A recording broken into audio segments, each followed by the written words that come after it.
नमस्कार दोस्तों, स्वागत है आप सभी का एक बार फिर से।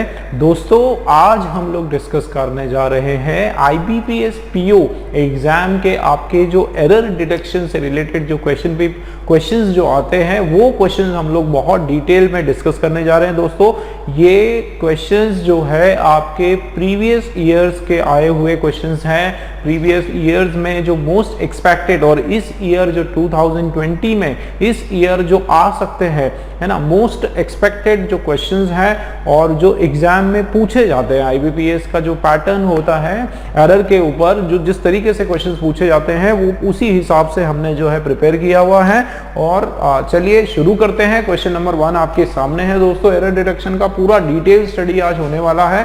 एक बहुत ही ज्यादा कंसेप्ट अप्रोच बेस्ड हमारा आज का तरीका होने वाला है। ठीक है, चलिए शुरू करते हैं। तो क्वेश्चन नंबर 1 आपके सामने है, देखो क्या लिखा है। Of all man know to me known is फिर से पढ़ते हैं। Of all man know to me none is inclined than he is to think ill of others. अब इसको पढ़ने से ही लग रहा है कि इसके अंदर कुछ ना कुछ कमी है, कुछ एरर है। जाहिर सी बात है एरर तो होगा।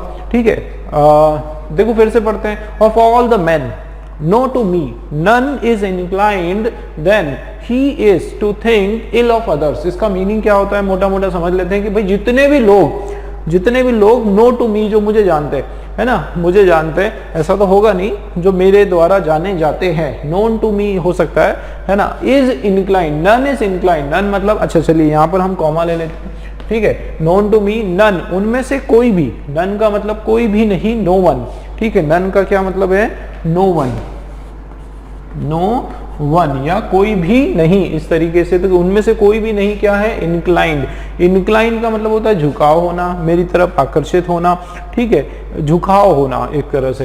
तो देन ही, उसके अलावा, देन ही, यहाँ पर देखो देन लगा हुआ है, मतलब ये देन जो लगा है अगर, तो ये एक तरह से कोई कंपैरेटिव डिग्री के लिए लगा होगा।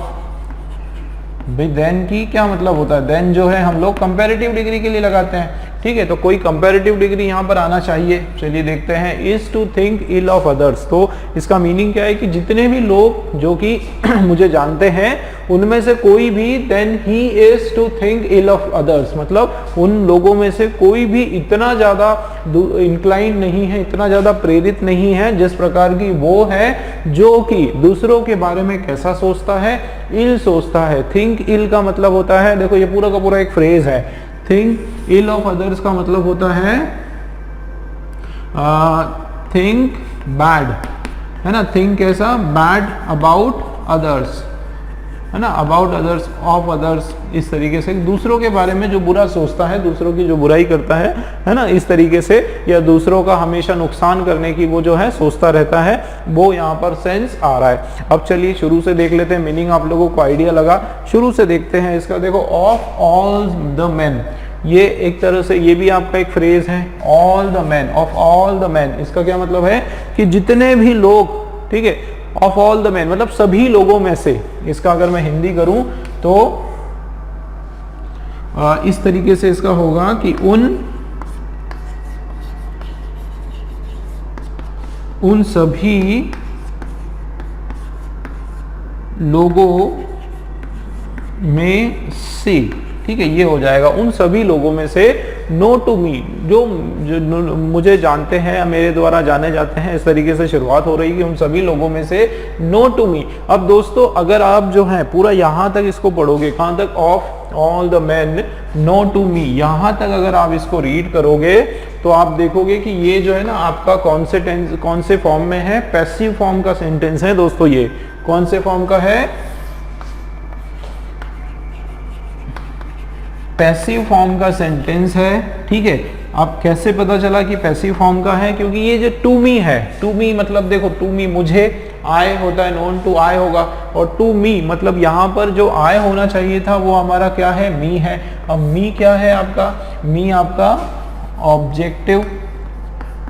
Objective case pronoun. ठीक है, क्या है, ऑब्जेक्टिव केस प्रोनाउन है। अब टू मी, अगर मैं यहाँ पर टू मी का रिप्लेसमेंट क्या है मुझे बताओ। अगर मैं इसको आई लिखता हूँ, आई के बदले अगर मैं इसको, देखो एक्टिव वॉइस में ये आई होता है, एक्टिव वॉइस में ये क्या होता है आई, और इसी का अगर मुझे क्या करना है पैसिव वॉइस में चेंज करना है तो ये मुझे टू मी हो जाएगा। जनरली हम लोग क्या करते हैं बाय लगाते हैं, है ना, बाय लगाते हैं ना, मेरे द्वारा बाय लगाया जाता है पैसिव में, यहाँ पर टू मी लगाया जाएगा। मतलब ये क्या एक्टिव में होता तो आय होता, आय क्यों, क्योंकि ये सब्जेक्टिव केस प्रोनाउन है, ठीक है ना, सब्जेक्टिव केस प्रोनाउन है और ये ऑब्जेक्टिव केस प्रोनाउन है। तो इससे हमको आइडिया लग रहा है कि ये पूरा का पूरा जो सेंस है कि भाई जितने हिंदी में आप देखो of all the man known know to me, know to me तो होगा नहीं, यहाँ पर एरर आ गया हमारा, क्या होगा नोन टू मी, जितने भी लोग जो मेरे द्वारा जाने जाते हैं। इसका मीनिंग ये है भाई जितने भी लोग, वो सारे व्यक्ति, वो सारे लोग जो मेरे द्वारा जाने जाते हैं, नोन टू मी, जो जिन्हें मैं जानता हूं, इस तरीके से, तो वो सारे लोग जिन्हें मैं जानता हूं। तो ये आपका ना पैसिव फॉर्म का सेंटेंस है, जिनको कि मैं जानता हूं, तो नोन टू मी, ठीक है, जो मेरे द्वारा पहचाने जाते हैं, जाने जाते हैं। तो ये आपका जो सेंटेंस है पैसिव फॉर्म का। अब पैसिव फॉर्म में कुछ भी हो, एक चीज तो 100% श्योर है, क्या, कि आपका जो वर्ब है वो हमेशा थर्ड फॉर्म में आता है। मेन वर्ब जो है वो हमेशा कौन से फॉर्म में आता है, थर्ड फॉर्म में। तो ये जो आपका नो है ये वर्ब है और ये कौन से फॉर्म में है, थर्ड फॉर्म में इसको लगाना है। ये हमारा फर्स्ट फॉर्म में नहीं होगा। तो एक एरर तो हमको ऐसे पता चल गया, चूंकि ये पैसिव फॉर्म का सेंटेंस है और उसमें वर्ब हमारा थर्ड फॉर्म में आता है, और इसलिए हमने जो है नो को क्या कर दिया, नोन कर दिया दोस्तों। ठीक है, देखो ऑफ ऑल द मैन, देखो ये प्लूरल फॉर्म है, जितने भी लोग जो मेरे द्वारा जाने जाते हैं। आगे बढ़ते हैं। अब एक एरर तो पता चल गया, ए बी में एरर है आपका, है ना, ये आपको पता चल गया, बी के अंदर एरर है। आगे बढ़ते हैं। नन, नन का मतलब कोई भी नहीं, उनमें से कोई भी नहीं इज इंक्लाइन। देखो यहां पर भी समझ में आ रहा है कि ये पैसिव का फॉर्म सेंटेंस है। क्यों, क्योंकि इज आया और इज के बाद जो है इंक्लाइन आया। पिछले जो पेपर सॉल्यूशंस में मैंने आपको बताए थे कि इज आया, कोई भी हेल्पिंग वर्ब आता है ना, कोई भी आपका वर्ब का टू बी का फॉर्म आता है जिसमें इज या फिर एम या फिर आर आता है या फिर वॉज या फिर वर, ठीक है, या फिर विल बी या फिर शैल बी। इस तरह से कोई भी वर्ब टू बी का आपका हेल्पिंग वर्ब आता है और उसके बाद दोस्तों, है ना, यहाँ पे आपका कोई नाउन आ जाएगा या सब्जेक्ट आ जाएगा। उसके बाद दोस्तों अगर आपके पास क्या आता है, वर्ब का थर्ड फॉर्म आता है। ठीक है, याद रखना वर्ब का थर्ड फॉर्म आता है। तो ये जो आपका फॉर्मेट है ये आपका पैसिव वॉइस का फॉर्मेट है। कौन सी वॉइस का फॉर्मेट है, पैसिव वॉइस में ये आने वाला है। तो इससे भी हमको क्लियर हो गया। ठीक है, और चलिए देख लेते हैं। इज इंक्लाइंड देन, अब यहाँ पर देन आ गया। ठीक है, देन आ गया तो देन किसको देता है, देन क्या शो करता है, कंपैरेटिव डिग्री शो करता है। भाई देन से क्या समझ में आता है कि ये हमारा जो है कंपेयर करने की बात हो रही है। अब कंपैरेटिव डिग्री का अपना एक फॉर्मूला होता है। क्या होता है दोस्तों कंपैरेटिव डिग्री का फॉर्मूला, देखो कंपैरेटिव डिग्री का एक तरीका है। एक तो ये जो देन आता है, आप समझो ये देन आया, अब देन के पहले जो है एक एडजेक्टिव आता है। क्या आता है, एडजेक्टिव आता है। तो ये एडजेक्टिव आ गया। ठीक है, और एडजेक्टिव के बाद दो कंडीशन है दोस्तों, या तो जो आपका एडजेक्टिव है, ठीक है, उसके बाद आपका क्या लग जाएगा, ईआर। क्या लग जाएगा, ईआर लग जाएगा। जैसे he is better than me, he is better than me, है ना, he is better than I होगा, sorry, he is better than I, वो मुझसे बेहतर है। किससे बेहतर है, मुझसे बेहतर है। आप लिख देते हैं कि he is better than I. तो अगर आप इसको ध्यान से स्टडी करो तो देखो ये बेटर आ गया और फिर ये देन आ गया। मतलब एक तो ईआर आएगा, बेटर क्या है एडजेक्टिव, उसके साथ ईआर वाला एडजेक्टिव आ जाएगा और उसके साथ देन आता है। या तो ये होगा या फिर क्या होगा कि सीधा आपका एडजेक्टिव होगा, ठीक है, और उसके आगे आपका देन लगा होगा और उसके पहले कुछ ना कुछ आपका क्या लगा होगा, डिटरमाइनर लगा होगा, है ना। जनरली कौन सा डिटरमाइनर, मोर, या तो मोर लगा होगा या फिर लेस लगा हुआ है ना। इस तरह से भी हो सकता है।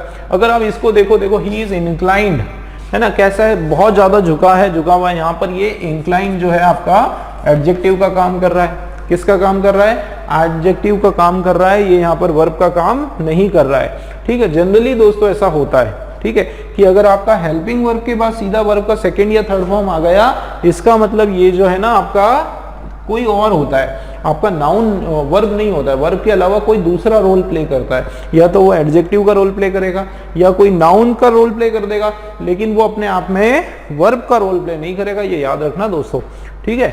अब देखो आप इंक्लाइन, तो यहाँ क्या लग रहा है दोस्तों, कंपैरेटिव विद देन, तो हो सकता है यहाँ क्या लगाना चाहिए हमको, इंक्लाइंड, या तो मोर आ जाएगा, ठीक है, या फिर लेस आ जाएगा। हमको नहीं पता कि ये सेंटेंस हमारा पॉजिटिव में है कि नेगेटिव में। आप देखो, ऑफ ऑल द मैन, जितने भी लोग हैं जो कि मेरे द्वारा जाने जाते हैं, नोन टू मी, नन, उनमें से कोई भी नहीं, इज, देखो, is more inclined than he is, वो ज्यादा इंक्लाइंड है, झुके हैं, जैसे than he is to think ill of others, या फिर लेस इंक्लाइंड, उनमें से वो जो आदमी है वो सबसे कम इंक्लाइंड है, सबसे कम दूसरों के बारे में बुरा सोचता है, या वो जो पर्टिकुलर व्यक्ति है जो मेरे द्वारा जाना जाता है वो सबसे ज्यादा दूसरों के बारे में बुरा सोचता है। दोनों हो सकता है, दोनों कंडीशन हमारी सही है, तो यहाँ पर जो है आपको कोई ना कोई डिटरमाइनर लगाना पड़ेगा, मोर या लेस, दोनों में से कोई भी आ सकता है, पॉजिटिव और नेगेटिव। लेकिन एक चीज, क्योंकि हमको यहाँ पर केवल टिक करना है ऑप्शन, तो बी में भी हमारा एरर, और कुछ ना कुछ एरर जो है आपका किस में है,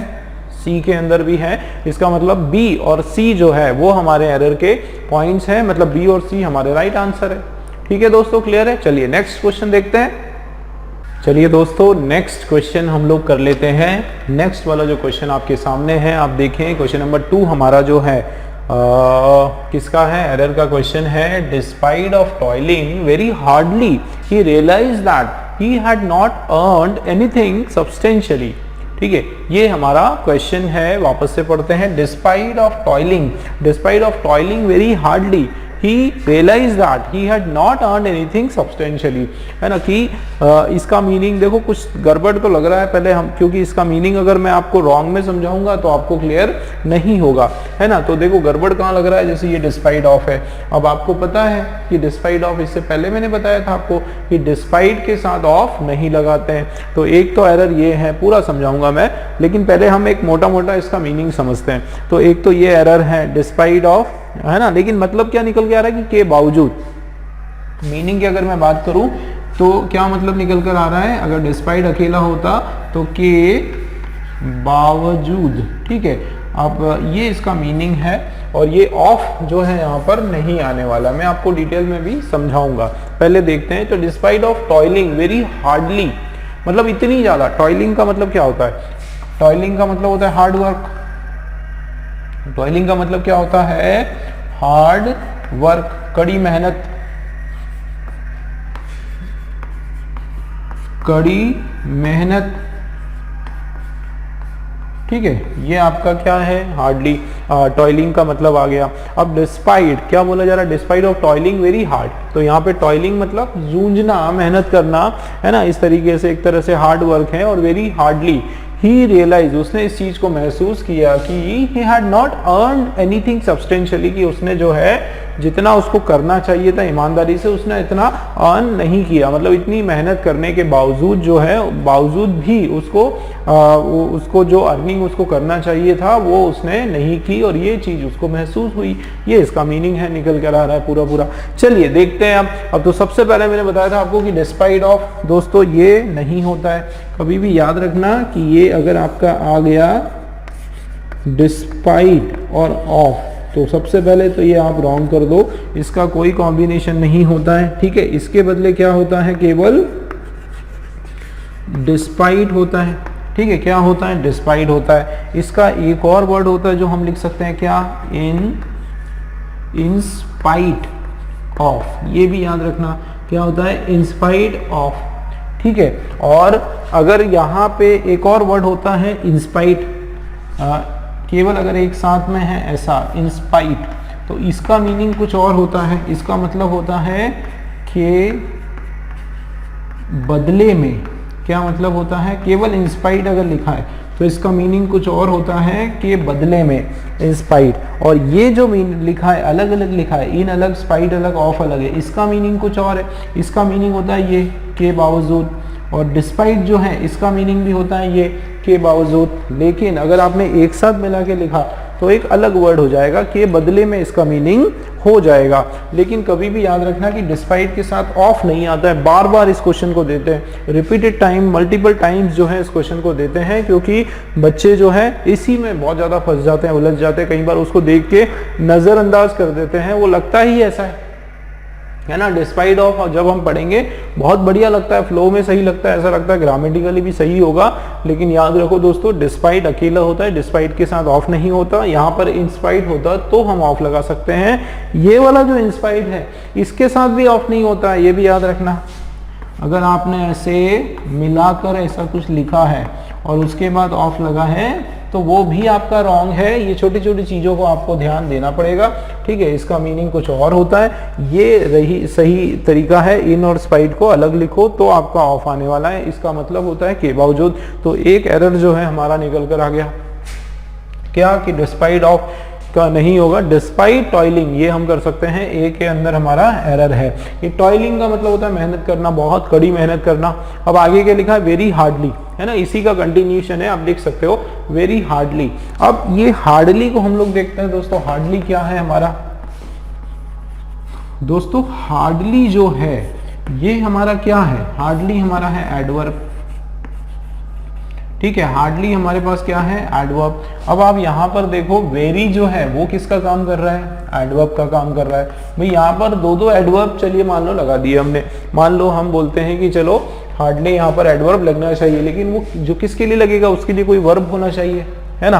तो कोई वर्ब होना चाहिए। अब यहाँ पर अगर मैं टॉयलिंग लिखूंगा तो टॉयलिंग के अंदर तो वैसे ही वेरी हार्ड, वेरी लिखा हुआ है या हार्ड वर्ड लिखा हुआ है। तो यहाँ पर जो है वेरी हार्डली जो वर्ड है, ठीक है, हार्डली आपका यहाँ पर डबल एडवर्ब यहाँ पे लगाने की कोई जरूरत नहीं है। इसके बदले हम क्या लगा देंगे, एडजेक्टिव लगा देंगे। और उसके लिए जो है ये ly को आपको क्या करना पड़ेगा, हटाना पड़ेगा, कैंसिल करना पड़ेगा। क्योंकि ये जो वर्ड है हार्ड, वैसे ये वर्ड जो है दोनों तरीके से काम में आता है। इसको हम एडजेक्टिव की तरह भी यूज कर सकते हैं और इस वर्ड को जो है हम लोग एडवर्ब की तरह भी ये इस्तेमाल कर सकते हैं, है ना। अगर मैं बोलूँगा जैसे ये देखो, ही वर्क्स, अगर मैंने लिखा ये ही वर्क्स हार्ड, ठीक है, हार्ड लिखा, तो यहाँ पर ये जो है ही वर्क्स हार्ड क्या है, आपका एडवर्ब है। क्या हो गया ये आपका, अच्छा ये दो एडवर्ब हो गए, ये भी आपका एडवर्ब हो गया। तो यहाँ पे ही वर्क्स हार्ड देखो क्या हो गया, ये आपका एडवर्ब हो गया। और या है ना, जैसे अगर मैंने बोला he does hard work, he does hard work, तो अब यहाँ पे ये जो हार्ड है ये आपका क्या हो गया, एडजेक्टिव हो गया। तो इसको दोनों तरीके से हम अप्लाई कर सकते हैं। लेकिन यहाँ पर जो है आप देखो कि किसकी बात कर रहे हैं, डिस्पाइट ऑफ टॉयलिंग। ये टॉयलिंग चाहे इसका मीनिंग हार्डवर्क है, लेकिन ये हमारा यहाँ पर किस तरीके से हम इसको यूज कर रहे हैं, ये हमारा जेरेंट हो गया दोस्तों। आईएनजी लगा है ना, तो जेरेंट वर्ड है, ठीक है, जेरेंट है। इसका मतलब ये आपके नाउन का काम कर रहा है। किसका काम कर रहा है, जेरेंट दोस्तों वो वाले आईएनजी वाले शब्द होते हैं जो नाउन की तरह एक्ट करते हैं, इतना आप याद रखो। तो यहाँ पर ये नाउन की तरह एक्ट कर रहा है। और वैसे भी ऑफ के बाद जो वर्ड आता है वो नाउन के सेंस में आता है ना। अब यहाँ पर अगर आप देखोगे तो टॉयलिंग क्या है यहाँ पर, ये जो हार्ड है, ये जो वेरी हार्ड है, ये किसके लिए, इस टॉयलिंग वर्क के लिए, इस कार्य के लिए, इस वर्क के लिए। टॉयलिंग का मतलब वर्क ही होता है ना, चाहे वो हार्ड वर्क हो। तो ये जो वर्ड है दोनों, ये इसके लिए है। तो जाहिर सी बात है यहाँ पे ये कॉम्बिनेशन आ सकता है, एडवर्ब और एडजेक्टिव। लेकिन ये दोनों किसके लिए यूज हो रहा है, इसके लिए। तो ये आपका नाउन है, तो ये आपका एडजेक्टिव हो जाएगा। ये आपका क्या हो जाएगा, एडजेक्टिव हो जाएगा। यहाँ पर एडवर्ब आने का सवाल ही नहीं होता है। भाई हार्डली हमेशा एडवर्ब ही होता है, ठीक है, हार्डली क्या होता है, एडवर्ब होता है। हार्ड हो सकता है एडवर्ब भी और आपका एडजेक्टिव भी।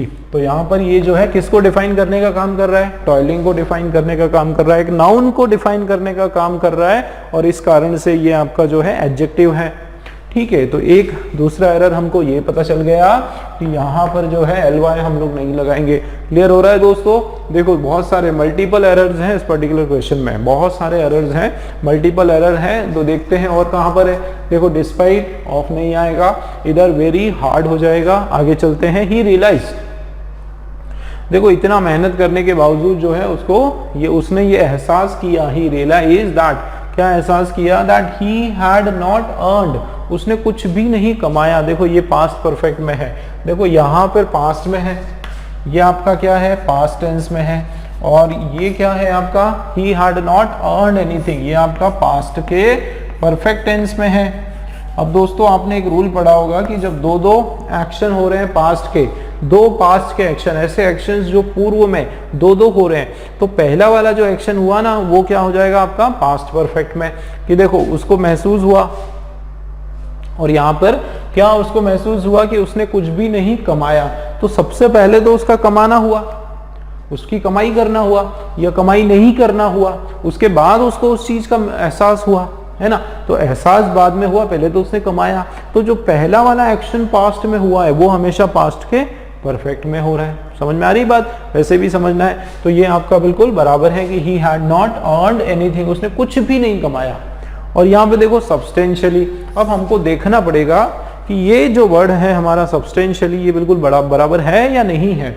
अब देखो कि ये सब्सटेंशियली यहाँ पर लगा है, अब लास्ट में क्या लगा है, लास्ट में दोस्तों ly लगा है। मतलब एक चीज तो समझ में आ रही है कि ये हमारा जो है एडवर्ब है।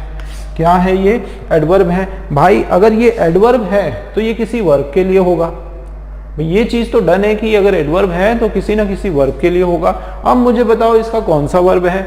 यहां पर आप देखो, realise that he had not earned anything substantially, आप बोलोगे अर्नड के लिए है। अगर अर्नड के लिए, ध्यान देना दोस्तों, अगर अर्नड के लिए ये एडवर्ब होता तो फिर हम इसको यहां क्यों लगा रहे हैं, हम इसको यहां क्यों नहीं लगा सकते, ये बताओ मुझे आप। क्या हम इसको ऐसा नहीं लिख सकते कि ही हैड नॉट सब्सटेंशियली अर्न, तो यहां पर उसको बहुत जोर पड़ता कि बिल्कुल सही तरीके से उसने अर्न नहीं किया या ज्यादा उसने नहीं कमाया। अगर यहां लिखते हैं तो क्या होता, सब्सटेंशियली अर्न, तो ये हमारा एडवर्ब का प्लेसमेंट बिल्कुल सही होता। हम मान के चलते कि यहाँ पर ये जो सब्सटेंशियली है ये किसको डिफाइन कर रहा है, इस अर्न को, अर्निंग को डिफाइन कर रहा है। लेकिन ये लास्ट में लगा है, और उसके जस्ट पहले क्या है ये भी देखो, सब्सटेंशियली की जस्ट पहले क्या है, इसके जस्ट पहले है एनीथिंग। अब एनीथिंग क्या है दोस्तों, कुछ भी नहीं कमाया, कुछ भी नहीं, एनीथिंग। ये आपका एक तरह से नाउन का सेंस दे रहा है। किसका सेंस दे रहा है, नाउन का सेंस दे, भाई कोई भी कोई वस्तु को, एनीथिंग, ठीक है, इनडेफिनेट नाउन के सेंस दे रहा है। तो अब ये जो एनीथिंग जो है नाउन है, तो इसके बाद ये क्या हो जाएगा, ये एडजेक्टिव हो जाएगा। भाई यहाँ पर क्या होना चाहिए, जाहिर सी बात है यहाँ पर क्या होना चाहिए, कोई एडजेक्टिव होना चाहिए। और एडजेक्टिव होने के लिए जो है इसमें ly आपको हटाना पड़ेगा, ly जो है इसको आपको हटाना पड़ेगा दोस्तों, तब जाके ये एडजेक्टिव बनने वाला है। तो क्या होगा, एनीथिंग सब्सटेंशियल, क्योंकि यहाँ पर ये जो सब्सटेंशियल वर्ड है ये किसका काम कर रहा है, ये आपका काम कर रहा है एडजेक्टिव का। याद रखो ये आपका एडवर्ब नहीं है, क्योंकि अगर एडवर्ब कब होता, जब हम इसको यहाँ पे लगाते हैं दोस्तों, एक ही शब्द का सेंटेंस के अंदर अलग अलग जगह अगर आप यूज करते हो तो उसका मीनिंग सेंटेंस का पूरी तरीके से बदल जाता है, कुछ और हो जाता है। यहाँ पे आप देखो, ही had not earned anything substantially, कि उसने कुछ भी नहीं, कुछ भी अच्छे से नहीं कमाया, सब्सटेंशियली नहीं कमाया, ज्यादा नहीं कमाया। और यहाँ पर ही हैड नॉट सब्सटेंशियली अर्न, कि उसने एक ज्यादा तरीके से उसने नहीं कमाया, तो मीनिंग पूरा चेंज हो जाता है ना। यहाँ पे एडवर्ब का काम करता है, लेकिन यहाँ पर एडजेक्टिव का काम करेगा, इसलिए यहाँ पर भी आपका एरर है, ly नहीं आएगा, बिना ly से आपका ये सब्सटेंशियल हो जाएगा दोस्तों। मल्टीपल एरर का क्वेश्चन है, डी के अंदर भी एरर, ठीक है। उसके बाद देखो इसमें एरर नहीं है, इसको चेंज नहीं करेंगे हम लोग, ठीक है। क्यों, क्योंकि जहां पर आपको वो जो रॉन्ग वर्ड है वो वाला पॉइंट आपका रॉन्ग होने वाला है। जहां रॉन्ग शब्द है, जहां रॉन्ग शब्द लगा सकते हो वहां पर नहीं, जहां पर है ऑलरेडी और जो कि गलत है वहां वो वाला पॉइंट आपका रॉन्ग होगा, ठीक है। तो ये डी वाला हो गया। उसके बाद ई के अंदर भी हमारा हार्डली का एरर है, और यहाँ पे जो है डिस्पाइट ऑफ का एरर है। ए बी और डी, ये तीनों पॉइंट में आपका जो है एरर है दोस्तों, ठीक है। क्लियर हुआ, चलिए नेक्स्ट क्वेश्चन देखते हैं। चलिए दोस्तों नेक्स्ट क्वेश्चन हम लोग करने वाले हैं, और नेक्स्ट वाला क्वेश्चन जो है आपके सामने है दोस्तों। और ये क्वेश्चन देख लेते हैं क्या है हमारा third. I would have lost my belongings if I would have left the compartment and went out to fetch drinking water. फिर से पढ़ते हैं, I would have lost my belonging if I would have left the compartment and went out to fetch drinking water. ठीक है, अब दोस्तों इसमें क्या बोला जा रहा है, दो सेंटेंस है इसके अंदर बेसिकली। फर्स्ट वाला आप देखो, if I would have lost my belonging, I would have मैंने अपनी जो भी सारी जो बिलोंगिंग्स है, मेरी जो चीज़ें हैं वो गुमा दी होती, इस तरीके की यहाँ पर बात हो रही है। यदि क्या होता, I would have left the compartment and went out to fetch drinking water, की यदि मैंने जो कंपार्टमेंट है उसको छोड़ दिया होता और चले जाता, कहाँ चले जाता, फैच मतलब लेने, क्या लेने, ड्रिंकिंग वाटर, पीने का पानी अगर मैं लेने जाता तो क्या होता कि मेरी सारी जो चीज़ें हैं, जो मेरी अपनी चीज़ें हैं, वो सब की सब मैं क्या मैंने कर दी होती, मैंने उसको लॉस्ट गुमा दी होती या गुम गई होती। ठीक है, तो यह सब कुछ मैं गुमा चुका होता। ठीक है, इस तरीके का यहाँ पर मीनिंग आ रहा है, सेंस आ रहा है। दोस्तों यहाँ पर आप देखो इफ आ गया। दोस्तों इफ आया, इसका मतलब इफ के बाद वाला, इफ के जस्ट बाद वाला जो सेंटेंस होता है वो क्या होता है, कंडीशनल सेंटेंस होता है। ठीक है ना, कौन सा सेंटेंस होता है, कंडीशनल सेंटेंस होता है। दोस्तों एक बहुत ही मज़ेदार मैं आपको बात बताने वाला हूँ, इसका एक रूल बताने वाला हूँ कंडीशनल सेंटेंस का। दोस्तों इसके पहले जो रूल है, जो इसके पहले जो सेंटेंस है वो आपका मेन क्लॉज हो गया। ठीक है, वो आपका क्या हो गया, मेन क्लॉज हो गया या मेन सेंटेंस हो गया। मतलब इससे पहले वाला ये जो सेंटेंस है, कहाँ से लेकर कहाँ तक, यहाँ से लेके आई would have lost my belonging यहाँ तक, ये क्या है, हमारा मेन सेंटेंस है। उसके बाद क्या लग गया, एफ लग गया, इफ लग गया, और उसके बाद यहाँ से लेकर जो है कहाँ तक, पूरा आई वुड हैव कंपार्टमेंट पूरा यहाँ तक जो है ये आपका क्या है, ये आपका कंडीशनल सेंटेंस है, कंडीशन पर। अब मैं आपको एक मजेदार चीज बताता हूँ। ठीक है, ये हमारा क्या है, मेन, ये हो गया हमारा मेन सेंटेंस। ठीक है, ये हमारा क्या है, मेन सेंटेंस है। ठीक, इसके बाद हमने क्या लगाया, इफ लगाया। अब आप देखो उसके बाद हमने क्या लगाया, कंडीशनल। ठीक है, कंडीशनल उसको हम फ्रेज बोल सकते हैं या सेंटेंस बोल सकते हैं, फ्रेज या सेंटेंस। अब दोस्तों एक रूल आप यहाँ पर अप्लाई होता है वो आप याद रखो। ठीक है, क्या रूल अप्लाई होता है, मान लो आपका ये जो मेन जो सेंटेंस है, जो आपका मुख्य सेंटेंस है, मान लो दोस्तों को कई भी साइड हो सकता है, मतलब ऐसा ज़रूरी नहीं कि फर्स्ट में जो है शुरुआत में आपका मेन सेंटेंस है, उसके बाद आपका कंडीशनल है। जिस सेंटेंस के साथ इफ लगा है वो आपका कंडीशनल, बस उसके अलावा जो कॉमा लगकर आगे का भी अगर कोई सेंटेंस आएगा, अगर सपोज यहाँ से शुरुआत हो रही है इफ और उसके बाद कंडीशनल और उसके बाद एक कॉमा जरूर लगेगा, नए सेंटेंस आपको पता चल जाएगा कि इसके बाद जो है वो नया सेंटेंस है, वो मेन सेंटेंस हो जाएगा। उसमें आपको ध्यान क्या रखना है, ये देखो कि यदि आपका मेन सेंटेंस जो है वो किस फॉर्म में है, सिंपल फ्यूचर में है। किस फॉर्म में है, सिंपल फ्यूचर में। इसका मतलब सब्जेक्ट और उसके बाद अगर विल लगा है या फिर शेल लगा है। ठीक है, विल शेल लगा है, उसके बाद अदर वर्ड्स लगे हैं, अगर इस स्ट्रक्चर में है दोस्तों ध्यान रखना, तो ये जो कंडीशनल सेंटेंस है, ठीक है ना, ये आपका क्या हो जाएगा, अगर इधर सिंपल फ्यूचर में है तो ये आपका क्या हो जाएगा, सिंपल प्रेजेंट का सेंटेंस हो जाएगा। कौन सा हो जाएगा दोस्तों, सिंपल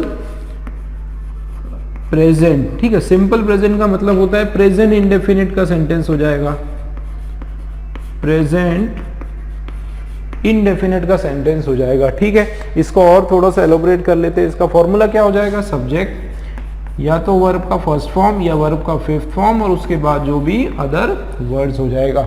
ठीक है, क्लियर है। एक एग्जांपल लेके मैं आपको बताता हूँ। ठीक है, एक एग्जांपल मैं आपको बताता हूँ। जैसे एग्जांपल मैंने लिया, I will come, I will come to your home. ठीक है, यहाँ इफ लगा दिया मैंने, if you invite, if you invite me. देखो I will come to your home, मैं तुम्हारे घर आऊंगा। कब आऊंगा, लेकिन देखो कंडीशन क्या है इसमें, ये आपको समझना पड़ेगा। कंडीशन क्या है, कब आऊंगा, जब तुम मुझे क्या करोगे, इनवाइट करोगे। ठीक है, अब देखो यहाँ पर आपका क्या हो गया, सिंपल फ्यूचर हो गया। ठीक है, I will come to your home क्या हो गया, सिंपल फ्यूचर हो गया। यहाँ पर आप देखो कि इफ यू इनवाइट मी, ये आपका क्या हो गया, present perfect, sorry simple present का सेंटेंस हो गया। क्लियर हो रहा है। अब सेकेंड कंडीशन हम रखते हैं। ठीक है, सेकेंड कंडीशन हम रखते हैं दोस्तों। देखो आप सेकेंड कंडीशन क्या है आपकी, यदि आपका सेंटेंस जो है किस में होता है, फ्यूचर परफेक्ट में। मान लो आपका मेन क्लॉज किस में है, फ्यूचर परफेक्ट। ठीक है ना, आपका मेन क्लॉज किस में है, फ्यूचर परफेक्ट में है। और उसके बाद यहाँ पर इफ लगा है ना, वो तो लगा ही है, फ्यूचर परफेक्ट में है। तो ये क्या हो जाएगा, ये आपका सेंटेंस हो जाएगा सिंपल पास्ट परफेक्ट का सेंटेंस हो जाएगा दोस्तों। किसका हो जाएगा, पास्ट, आपका ये हो जाएगा पास्ट परफेक्ट का सेंटेंस। क्लियर हो रहा है। फॉर्मूला क्या है इसका देख लेते हैं। देखो सिंपल फ्यूचर मतलब क्या होता है, इसका मतलब होता है कि देखो विल जो है वो आपका बन जाएगा वुड। ठीक है ना, विल क्या बन जाएगा, वुड। शैल क्या बन जाएगा आपका, शुड बन जाएगा। ठीक है, विल का वुड हो जाएगा, शैल का शुड हो जाएगा। और उसके बाद जो है क्या लगने वाला है, हैव लगने वाला है। ठीक है, और उसके बाद जो है क्या लगने वाला है, वर्ब का थर्ड फॉर्म लगने वाला। ध्यान देना दोस्तों, बहुत इंपॉर्टेंट रूल है ये। ठीक है, इसमें बहुत बच्चों को प्रॉब्लम आती है कंडीशनल सेंटेंस में। तो देखो शैल शुड हो जाएगा, हैव आ गया, वर्ब का थर्ड फॉर्म आ गया। ठीक, इधर आप देखो उस कंडीशन में जो है आपका सेंटेंस इधर क्या होगा, पास्ट परफेक्ट हो जाएगा, मतलब हैड। ठीक है, हैड हो जाएगा। उसके बाद जो है मेन वर्ब का कौन सा फॉर्म हो जाएगा, थर्ड फॉर्म हो जाएगा। अब यदि मैं इसी पर्टिकुलर सेंटेंस को लूं, ठीक है, इस वाले सेंटेंस को लूं, इसी का मैं करता हूं क्या, ये हो जाएगा आई। ठीक, एग्जाम्पल अगर मैं लूंगा तो आई विल कम का क्या हो जाएगा, आई वुड। विल का क्या हो जाएगा, वुड हो जाएगा। और वुड के साथ क्या लगना है, हैव लगना है। और वर्ब का कम केम कम, थर्ड फॉर्म कम होता है। तो ये हो जाएगा आई वुड हैव कम, कहां पर, टू योर होम। ठीक है, टू योर होम। आगे इफ, देखो ध्यान देना दोस्तों, अब ये क्या था, यू इनवाइट मी, अब ये हो जाता इफ यू हैड, क्या होता, if you had invited, third form हो गया। ठीक है ना, वर्ब का कौन सा फॉर्म हो गया, वर्ब का आपका थर्ड वाला फॉर्म हो गया कि इनवाइटेड मी। इस तरीके से पूरा हो जाएगा। क्लियर हो रहा है। तो ये आपका कंडीशनल सेंटेंस। अब हम लोग आ जाते हैं हमारे क्वेश्चन पर। देखो आई would have lost my belonging, तो मैं आर्यन आपको बताता हूं सबसे पहले, है ना, ये भी रूल यहाँ पे लगेगा। पहले हम लोग शुरू से स्टार्ट करते हैं। फर्स्ट वाला हमारा जो सेंटेंस है, जो हमारा मेन क्लॉज क्या है दोस्तों, मेन क्लॉज है। इसके अंदर आप देखो आई वुड हैव, देखो आई लगा, वुड लगा, हैव लगा, वर्ब का थर्ड फॉर्म लगा। आई वुड हैव लॉस्ट, मैं घुमा दिया होता क्या, माई बिलोंगिंग। तो बिलोंगिंग याद रखो दोस्तों, इस वाले वर्ड में भी एरर है। पहली बात तो याद रखो, बिलोंगिंग कुछ नहीं होता है, बिलोंगिंग्स होता है। क्या होता है, बिलोंगिंग्स होता है। ये ऐसा वर्ड है दोस्तों जो हमेशा प्लूरल फॉर्म में आता है। किस फॉर्म में आता है, प्लूरल, क्योंकि जो बिलोंगिंग्स ये माना जाता है कि वो एक से ज्यादा ही होगा। ऐसा नहीं कि एक पीस होगा, कोई भी चीज होगी भाई बिलोंगिंग में। ऐसा तो है नहीं कि कोई एक चीज उठा के ले जाओगे, बहुत कुछ होगा आपके लिए। कपड़े अगर आपने बोला तो काफी सारे कपड़े होंगे, कोई एक पर्टिकुलर कपड़ा तो होगा नहीं। ठीक है ना, तो इसलिए जो है यहाँ पर बिलोंगिंग्स प्लूरल आपका नाउन ये होने वाला। एक मिस्टेक आपकी ये मिल गई। ठीक है, उसके बाद इफ आई वुड हैव, आगे देखते हैं वुड। तो दोस्तों देखो इफ के बाद ये जो वर्ड है ये आपका यहाँ पर रॉन्ग हो गया। ठीक है, वुड हैव के बदले क्या हो जाएगा, सीधा सीधा आपका हैड हो जाएगा। क्या हो जाएगा, हैड। अभी मैंने आपको समझाया कि ये आपका हैड और उसके बाद वर्ब का थर्ड फॉर्म यहाँ पर बराबर लगा हुआ है। ठीक है, इसमें कोई प्रॉब्लम नहीं।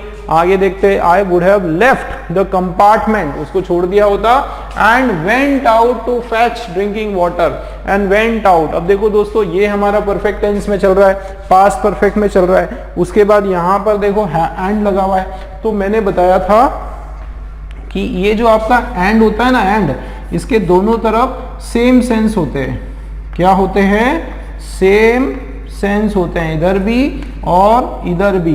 ठीक है, ये याद रखना। अगर एक इधर कौन सा है, पास्ट का परफेक्ट है, क्या है, पास्ट का परफेक्ट है, तो इधर भी क्या होगा, पास्ट का परफेक्ट होने वाला है। तो अगर आप देखो कि यहाँ पर है, ये देखो हैड लेफ्ट है, तो यहाँ पर भी वर्ब का थर्ड फॉर्म होगा, वर्ब का सेकंड फॉर्म ये नहीं होगा, है ना। ये क्या हो जाएगा, वेंट के बदले गॉन हो जाएगा। क्या हो जाएगा दोस्तों, गॉन हो जाएगा। मतलब सी में एरर, बी में एरर और ए में एरर, तीनों में आपका एरर है दोस्तों। क्लियर हुआ, बहुत बढ़िया क्वेश्चन है ये, ठीक है। इसी प्रकार से आगे का क्वेश्चन करते हैं।